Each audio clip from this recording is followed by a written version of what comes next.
Hello बच्चों, कैसे हैं आप लोग। आपका स्वागत है आपके online platform physics study by Rajiv sir. जैसे बच्चों हमने अपने पिछले लेक्चर्स में पढ़ा था कि कूलाम का नियम क्या होता है, ठीक है, और कूलाम के नियम का सदिश स्वरूप क्या होता है। तो उसी लेक्चर को आगे बढ़ाते हुए आज हम कूलाम के नियम से संबंधित कुछ पॉइंट्स, कुछ टॉपिक्स और पढ़ेंगे। ठीक है, तो बच्चों शुरू करते हैं आज का lectures.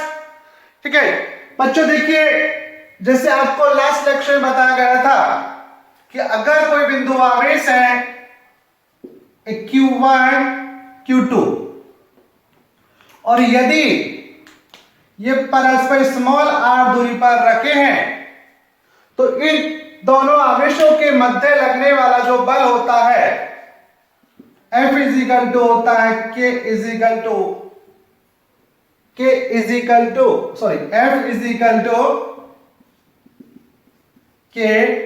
Q1 Q2 upon R square. K क्या था, एक नियतांक था। और बच्चों आपको बताया गया था यदि आवेश कहां रखें, वायु या निर्वात में, कहां रखें, वायु या निर्वात में, तो F इजिकल टू होता है 1/4 pi epsilon not Q1 Q2 upon R square. ये था कूलाम के नियम, यानी कूलाम के नियम अनुसार किन्हीं दो बिंदु आवेशों के मध्य लगने वाला वैद्युत आकर्षण अथवा प्रतिकर्षण बल का फार्मूला। अब बच्चों इसी से संबंध हम पढ़ेंगे आज वैद्युत बलों के अध्यारोपण का सिद्धांत। क्या पढ़ा बच्चों? वैद्युत बलों के अध्यारोपण का सिद्धांत। बच्चों बलों के अध्यारोपण का सिद्धांत क्या होता है इसी को समझना है। जैसे देखिए बच्चों, कूलाम का जो फार्मूला है, इस कूलाम के फार्मूले से केवल क्या आता है कि दो बिंदु आवेश है, वो सजातीय भी हो सकते हैं, विजातीय भी हो सकते हैं।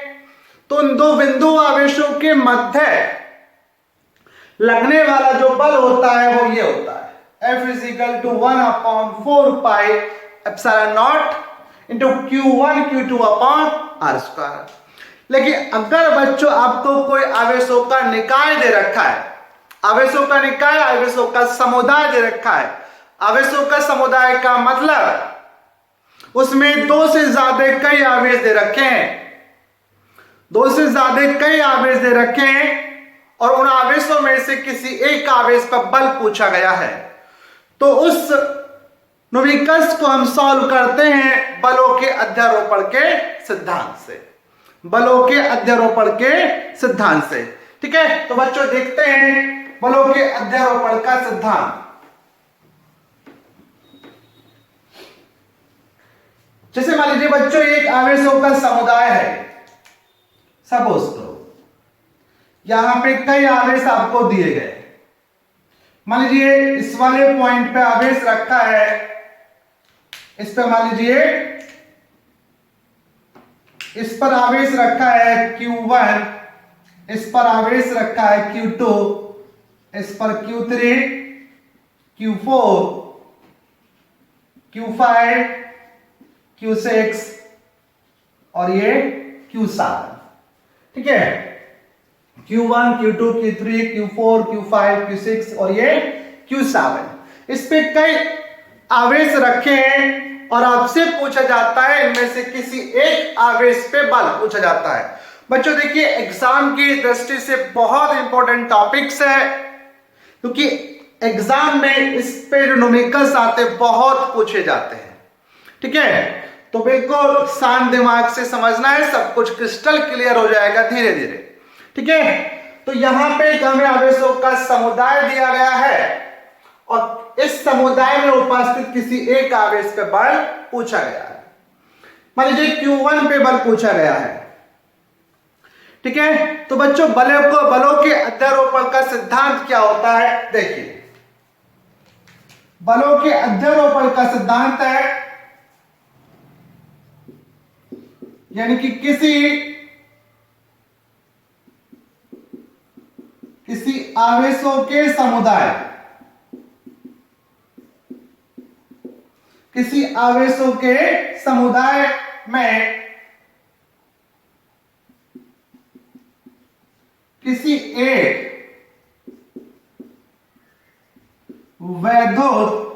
आवेश पर लगने वाला वैद्युत बल, यानी किसी आवेशों के समुदाय, आवेशों का समुदाय का मतलब एक आवेशों का एक ऐसा निकाय जिसमें दो से ज्यादा कई आवेश उपस्थित है, तो किसी आवेशों के समुदाय में किसी एक वैद्युत आवेश पर लगने वाला वैद्युत बल समुदाय में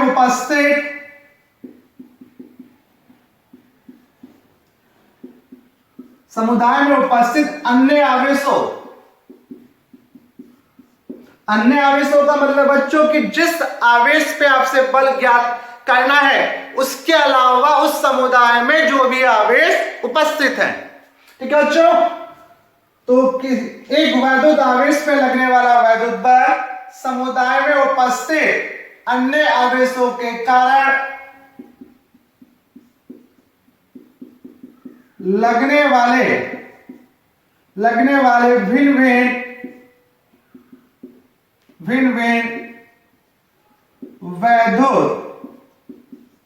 वैद्युत बलों के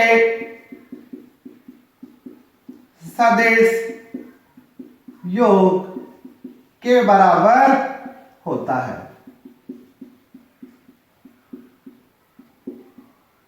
ठीक है, यानी कि किसी आवेशों के समुदाय में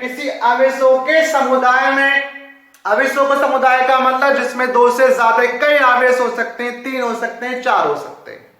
ठीक है, तो किसी आवेशों के समुदाय में किसी एक वैद्युत आवेश पर लगने वाला वैद्युत बल समुदाय में उपस्थित अन्य आवेशों या जिस आवेश पे हमें बल ज्ञात करना है उसके अलावा जो भी अन्य आवेश है, अन्य आवेशों के कारण लगने वाले भिन्न वैद्युत बलों के सदिश योग के बराबर होता है। सदिश योग का मतलब है कि हम जो बल अलग अलग बल ज्ञात करेंगे उन बलों का परिणामी ज्ञात करेंगे वेक्टर के नियमों की सहायता से।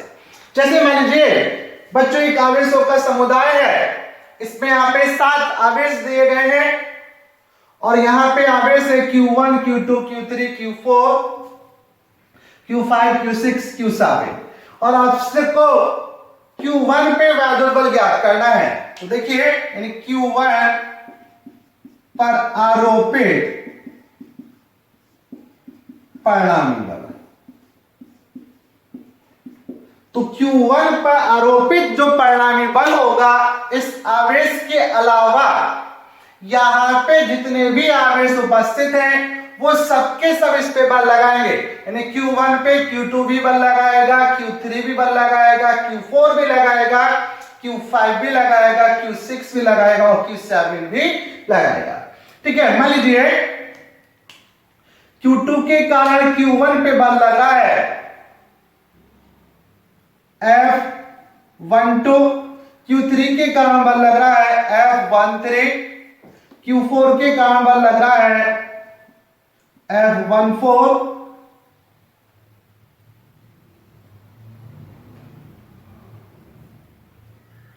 ठीक है, और Q5 के कारण बल लग रहा है F15, F6 के कारण लग रहा है F16 और Q7 के कारण बल लग रहा है F17। ठीक है,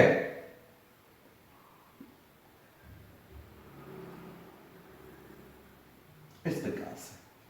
ठीक है, यानी कि मान लीजिए हमें Q1 पे परिणामी बल ज्ञात करना है तो बलों का अध्यारोपण का सिद्धांत हमें यह बताता है कि Q1 पे जो आवेश है, Q1 का जो आवेश है इस समुदाय में Q1 के अलावा जितने भी यहां पर आवेश उपस्थित हैं वो सबके सब बल लगाएंगे। Q2 भी बल लगाएगा, Q3 भी बल लगाएगा, Q4 भी बल लगाएगा, Q5 भी लगाएगा, Q6 भी लगाएगा, Q7 भी लगाएगा।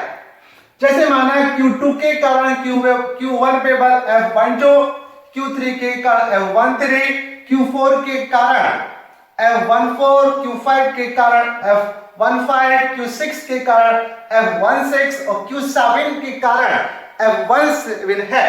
तो बलों के अध्यारोपण के सिद्धांत से Q1 पे लगने वाला जो परिणामी बल होगा vector F is equal to होता है इन अन्य आवेशों के कारण जो अलग अलग बल लग रहा है इन सब के सदिश योग के बराबर होगा। अर्थात vector F is equal to हो जाएगा vector F12 plus vector F13 plus vector F14 plus vector F15 plus vector F16 और प्लस वेक्टर F17। तो ये हो गया बलों के अध्यारोपण के सिद्धांत अनुसार Q1 पे लगने वाला परिणामी बल। अब देखिए बच्चों यहां पे सदिश योग, सदिश योग का मतलब होता है कि यहां पे जो हम परिणामी निकालेंगे, जो वेक्टरों के सदिश योग का फॉर्मूला है R बराबर अंडर रूट ए square plus B square plus 2ab cos theta, इसका उपयोग करके हम परिणामी ज्ञात करते हैं। क्योंकि जब हम सदिश योग ज्ञात करते हैं, सदिश योग का मतलब है कि वेक्टर के नियमों का प्रयोग करके उनका योग, उनका परिणामी ज्ञात करना। और बच्चों जब हम सदिश योग निकालते हैं तो दो राशियों का एक साथ निकालते हैं, उसका फॉर्मूला है R is equal to under root A square plus B square plus 2ab cos theta. अगर इसी को हम बल की फॉर्म में लिखें तो F इज इक्वल टू लिख देते हैं हम अंडर रूट F1 का स्क्वायर प्लस F2 का square plus F1 F2 cos theta. ठीक है, F1 होगा पहला बल, F2 दूसरे बल का परिमाण और थीटा होता है उनकी दिशाओं के बीच का कोण। ठीक है, तो इसी फॉर्मूले का यूज करके हम सदिश योग ज्ञात करते हैं। ठीक है बच्चों, यहां पे कुछ बेसिक फॉर्मूले आपको ध्यान रखने हैं। जैसे मान लीजिए कि कोई वस्तु है, अगर इस वस्तु पे दो बल F1 F2 विपरीत दिशा में कार्य करते हैं तो इनका जो परिणामी होता है इन दोनों बलों के अंतर के बराबर होगा। ठीक है, मान लीजिए अगर ये कोई वस्तु है, अगर इस पे दो बल एक ही दिशा में कार्य कर रहे हैं तो यहां पे लगने वाला जो परिणामी बल होता है वो इन दोनों के योग के बराबर होता है।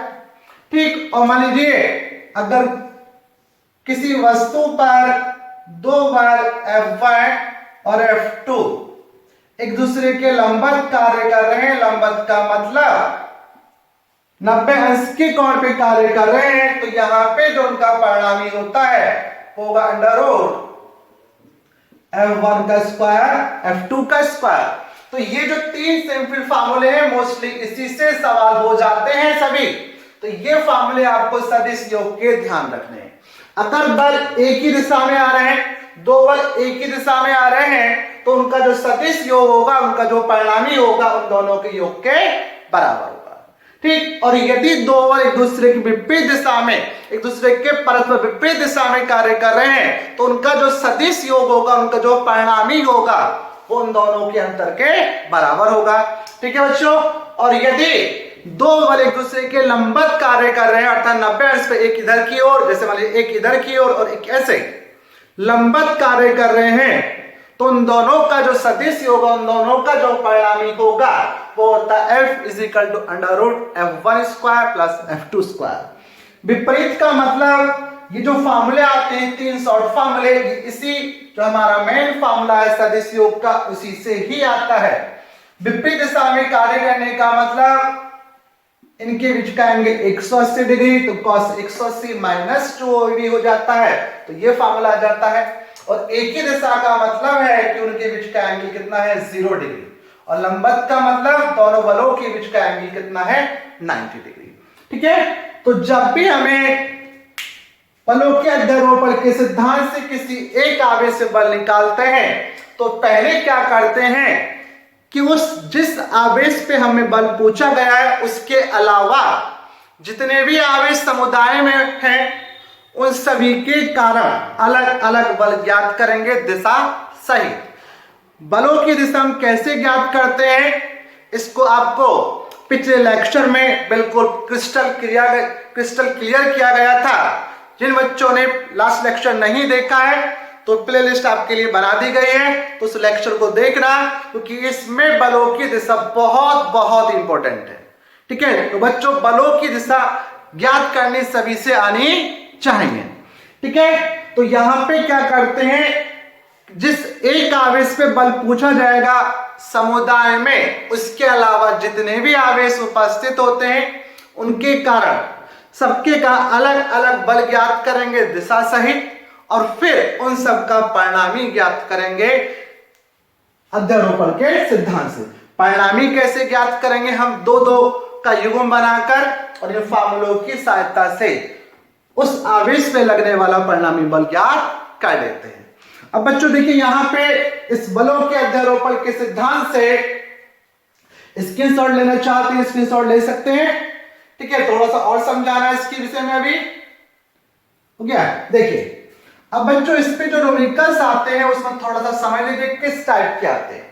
इसमें क्या आता है बच्चों, आपको एक आवेशों का समुदाय दे दिया जाता है एक वर्ग के रूप में, इस प्रकार से यहां पे बोल दिया जाता है कि इसके चारों कोनों पे चार आवेश रखे हैं, Q1 Q2 Q3 Q4, इस प्रकार से दे दिया जाएगा। या आपको एक वर्ग दे दिया जाता है, चार आवेश रख दिए जाते हैं Q1 Q2 Q3 Q4, और इसके केंद्र पर भी कोई आवेश रख दिया जाता है, जैसे मान लीजिए Q0।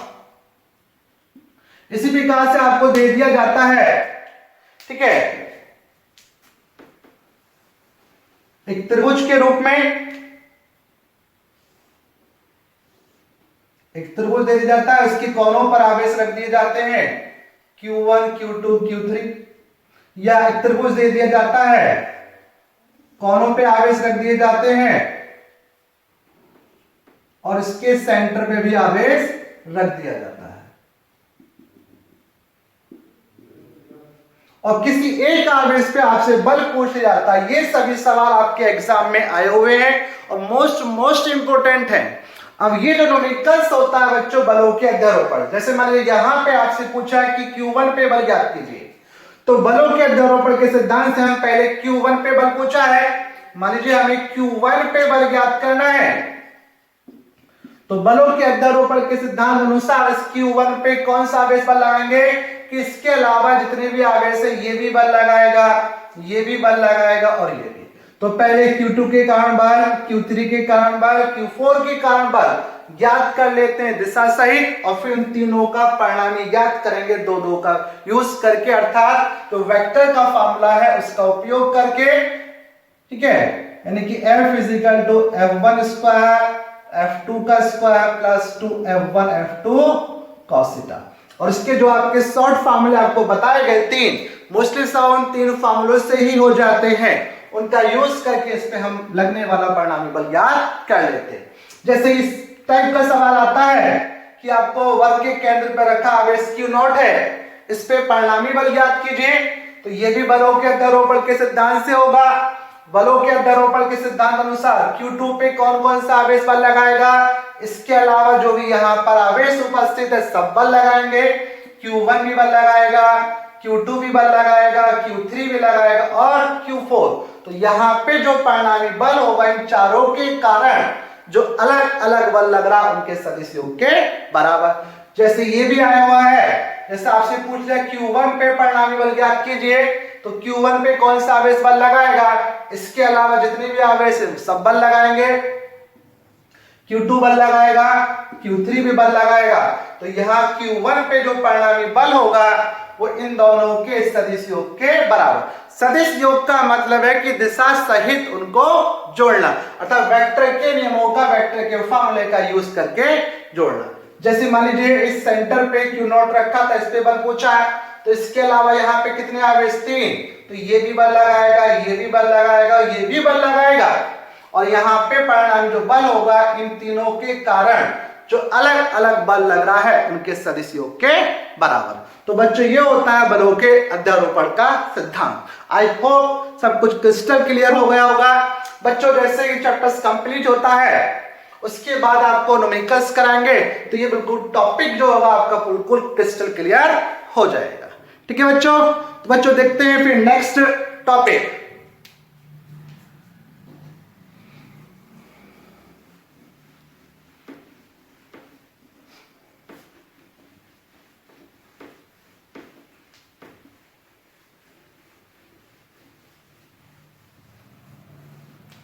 बच्चों नेक्स्ट टॉपिक है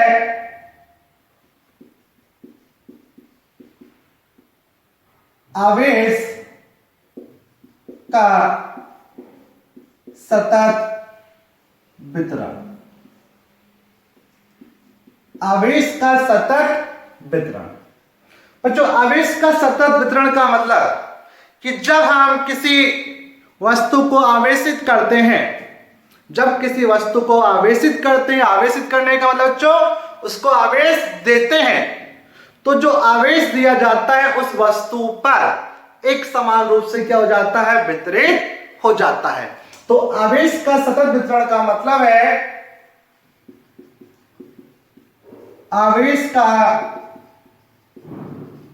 एक समान रूप से वितरित हो जाना। ठीक है, यानी आवेशों का सतत वितरण का मतलब है कि आवेश का एक समान रूप से वितरित हो जाना। ठीक है, अब देखिए एक समान रूप से वितरित हो जाना यानी कि सतत रूप से आवेश का वितरित हो जाना। ऐसा क्यों मानते हैं? क्योंकि हमने पीछे आपको पढ़ाया कि आवेश का जो क्वांटमीकरण था कि प्रत्येक आवेशित वस्तु पर जो आवेश का परिमाण होता है वो कितना होता है, Q = Ne। अर्थात जो मूल आवेश होता है 1.6 × 10⁻⁻19 कूलम, उसका क्या होता है, पूर्ण गुणा जो होता है 1 गुना होता है, 2 गुना, 3 गुना, 4 गुना, इस प्रकार से होता है। ठीक है, तो चूंकि मूल आवेश का मान बहुत छोटा है यानी कि 1.6 × 10⁻19 कूलम, -19 का मतलब ये हुआ कि यहाँ पे इसके और कितने बार यानी कि 19 जीरो लगे हुए यानी कि बहुत ही छोटा। तो व्यवहार में ये माना जाता है कि आवेश का जो वितरण होता है वो कैसा होता है, एक समान होता है, और इसी को हम कहते हैं आवेश का सतत वितरण। क्या कहते हैं बच्चों, आवेश का सतत वितरण। और आवेश का जो सतत वितरण होता है वो 3 प्रकार का होता है। कितने प्रकार का होता है, 3 प्रकार का। एक होता है बच्चों रेखीय आवेश वितरण, दूसरा होता है पृष्ठीय आवेश वितरण, और तीसरा होता है आयतनीय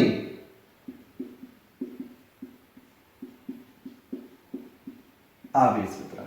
यानी कि आवेश का जो सतत वितरण होता है वो 3 प्रकार से होता था। जब किसी वस्तु को हम आवेशित करेंगे तो उस पर जो आवेश का वितरण हो सकता है वो 3 प्रकार से हो सकता है। अब ये मतलब नहीं है कि एक ही वस्तु पे 3 प्रकार का, इन तीनों में से किसी एक प्रकार का हो सकता है।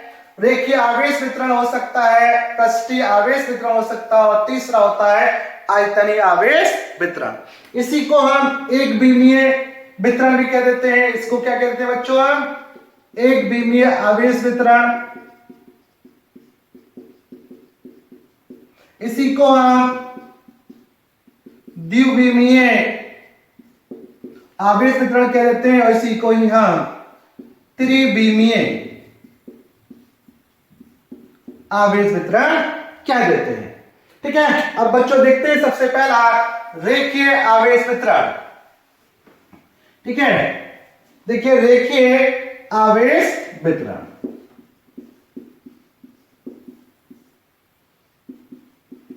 रेखीय आवेश वितरण। अब बच्चों रेखीय आवेश वितरण क्या होता है इसको समझिए। रेखीय आवेश वितरण का मतलब मान लीजिए कि कोई हम एक सीधी रॉड ले लें, सपोज करो, या मान लीजिए एक हमने ये एक वक्रीय रेखा ले ली इस प्रकार से मान लीजिए। ठीक है, और हम ये मान सकते हैं कि ये जो रेखा बहुत छोटे छोटे सूक्ष्म खंडों से मिलकर बनी है। मान लीजिए dl लंबाई के सूक्ष्म खंडों से मिलकर बनी है इस प्रकार से। ठीक है, क्योंकि जब सतत आवेश वितरण माना जाता है तो हम ये मान सकते हैं कि वस्तुएं छोटे छोटे खंडों से मिलकर बनी है। तो रेखीय आवेश वितरण का मतलब है कि जब आवेश का वितरण जब आवेश का वितरण एक सीधी या वक्रीय रेखा के अनुदेश होता है। जब आवेश का वितरण एक सीधी अथवा वक्रीय रेखा के अनुदेश होता है, या हम कह सकते हैं वस्तु की लंबाई के अनुदेश होता है। जो उसकी लंबाई है, उसकी लंबाई के अनुदेश एक दिशा में, एक ही दिशा में आवेश का वितरण होता है, तो इसे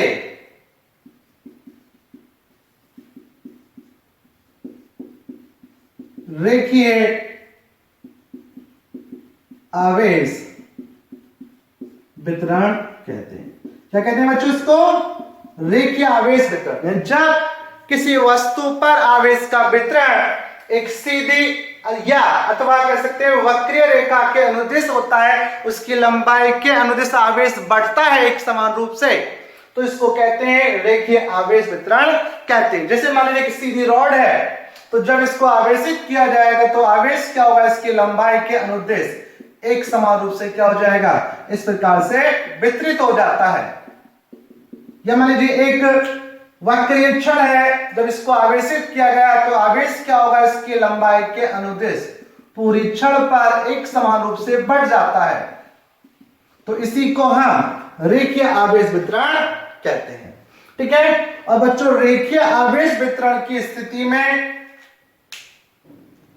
एकांक लंबाई पर उपस्थित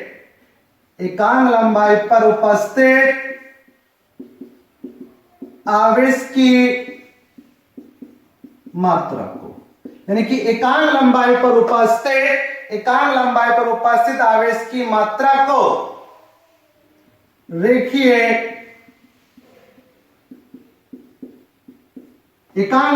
उपस्थित आवेश की मात्रा को रेखीय आवेश घनत्व कहते हैं। यानी कि जब आवेश का वितरण रेखीय होता है तो चालक की एकांक लंबाई पर उपस्थित आवेश की मात्रा को क्या कहते हैं बच्चों? रेखीय आवेश घनत्व कहते हैं। और इसको व्यक्त करते हैं किससे? हम लैम्डा से। और लैम्डा इज इक्वल टू क्या होता है? यानी कि एक लंबाई उपस्थित आवेश को क्या कहते हैं? रेखीय आवेश घनत्व कहते हैं, जिसको व्यक्त करते हैं लैम्डा से। जैसे मान लीजिए ये कोई रेखीय चालक है, तो हम यहाँ पर आवेश का वितरण प्रदर्शित करेंगे तो मानेंगे ये चालक छोटे छोटे सूक्ष्मखंडों से मिलकर बना है, और इसका एक सूक्ष्मखंड ले लिया हमने डीएल लंबाई का। ठीक है। तो एक लंबाई पर आवेश लैम्डा, तो डीएल पे कितना हो जाएगा? लैम्डा। ठीक है। एक लंबाई पर मान लीजिए आवेश कितना है? लैम्डा, और हम डीएल पे निकालना चाहते हैं तो निकाल सकते हैं, लैम्डा डीएल आ जाएगा। ठीक है। और यहां पे होता है यानी कि लैम्डा इज इक्वल टू, जैसे मान लीजिए सूक्ष्मखंड इसमें आवेश dq मान सकते हैं, तो यहां पे देखिए एक लंबाई पर आवेश कितना? लैम्डा। तो अगर हम एल लंबाई पर आवेश निकालना चाहते हैं dq, ठीक है, यानी कि एक लंबाई पर आवेश कितना? लैम्डा, तो dl पर कितना हो जाएगा? लैम्डा dl, यानी कि dq बराबर क्या हो गया? लैम्डा dl, या इसी को लिख सकते हैं lambda is equal to dq upon dl। ये होता है रेखीय आवेश घनत्व, lambda is equal to dq upon dl। ठीक है बच्चों, स्क्रीनशॉट लीजिए। फिर देखते हैं दूसरा आवेश वितरण। देखिए दूसरा आवेश जो वितरण होता है,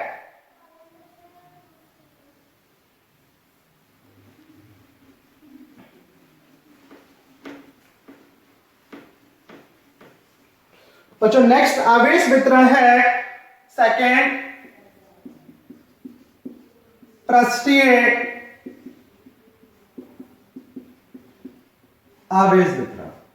अब बच्चों पृष्ठीय आवेश वितरण का मतलब, पृष्ठीय आवेश का वितरण जब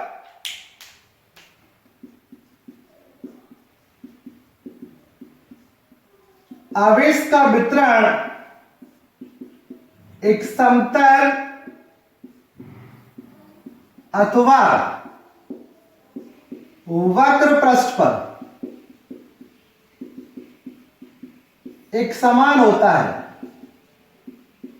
यानी कि जब आवेश का वितरण एक समतल अथवा वक्र पृष्ठ पर होता है तो इसे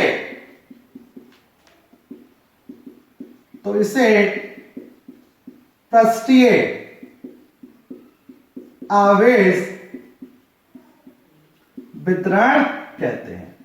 ठीक है बच्चों, यानी कि जब आवेश का वितरण एक समतल अथवा वक्र पृष्ठ पर एक समान रूप से होता है तो इसे हम पृष्ठीय आवेश वितरण कहते हैं। जैसे समझिए, मान लीजिए एक समतल प्लेट है। क्या है? एक समतल प्लेट, और जब इसको आवेशित किया जाएगा तो आवेश क्या होगा? इस पूरी प्लेट पर, इस पूरी प्लेट के समतल पृष्ठ पर एक समान रूप से क्या हो जाता है? वितरित हो जाएगा। या मान लीजिए कोई गोला है,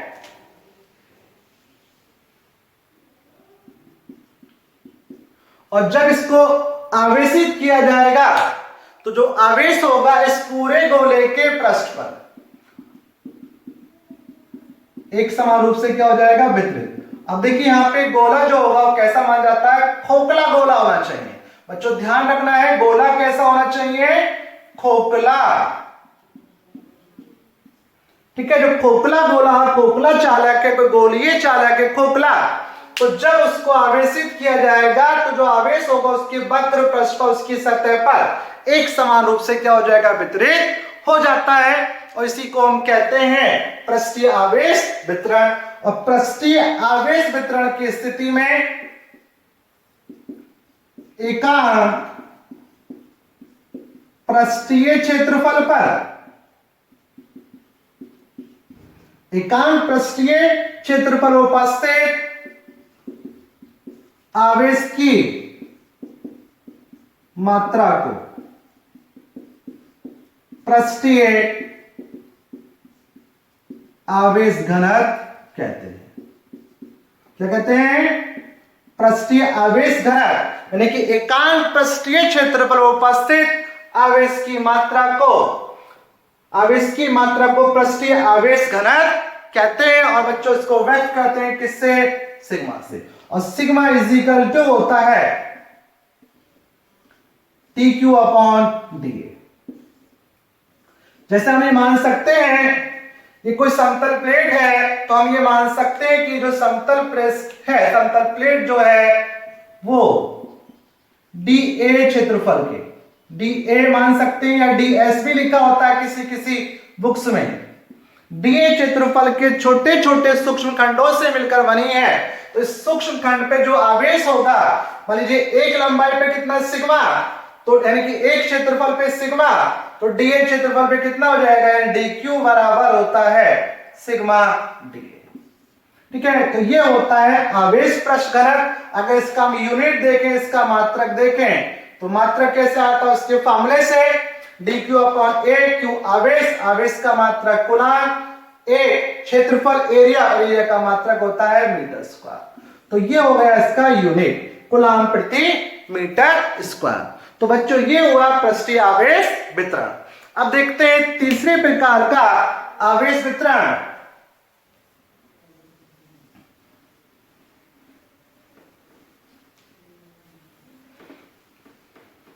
देखिए तीसरा टाइप है हमारा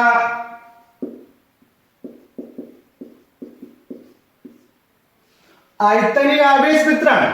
जैसे नाम से क्लियर है, आयतन अर्थात जब आवेश का वितरण वस्तु के आयतन में होता है,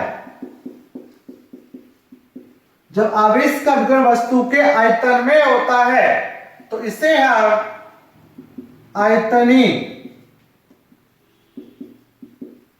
आवेश वितरण कहते हैं। जब आवेश का वितरण वस्तु के आयतन में होता है, उसके अंदर होता है, तो इसे हम आयतनीय आवेश वितरण कहते हैं। जैसे मान लीजिए ये गोला है, और गोला कैसे लिया बच्चों? यहां पे हमने ठोस, जब ठोस गोले को आवेशित किया जाएगा तो आवेश उसकी सतह पर ना होकर उसके अंदर उसके आयतन में वितरित होगा। क्या बच्चों होगा? उसके आयतन में। ठीक है, तो इसी को कहते हैं आयतनीय आवेश वितरण। अब बच्चों यहां पे जब न्यूमेरिकल्स हम करते हैं तो वहां पे दो शब्दों में कंफ्यूजन रहता है। एक मान लीजिए आपको बोला गया कि आवेश चालक पर एक समान रूप से वितरित है, और एक दिया गया शब्द कि आवेश चालक में एक समान रूप से वितरित है। तो जहां पे पर आ रहा है कि गोलीय चालक पर आवेश एक समान रूप से वितरित है, तो ये होगा पृष्ठीय आवेश वितरण। और जब ये बोला जा रहा है कि गोलीय चालक में आवेश वितरित है, गोलीय चालक में यानी उसके अंदर वितरित है, तो ये होता है आयतनीय आवेश वितरण। और आयतनीय आवेश वितरण की स्थिति में प्रति एकांक आयतन में उपस्थित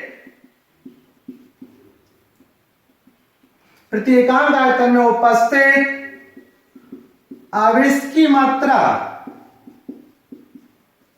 प्रति एकांक आयतन का मतलब एक आयतन 1 मीटर क्यूब में उपस्थित आवेश की मात्रा को आयतन आवेश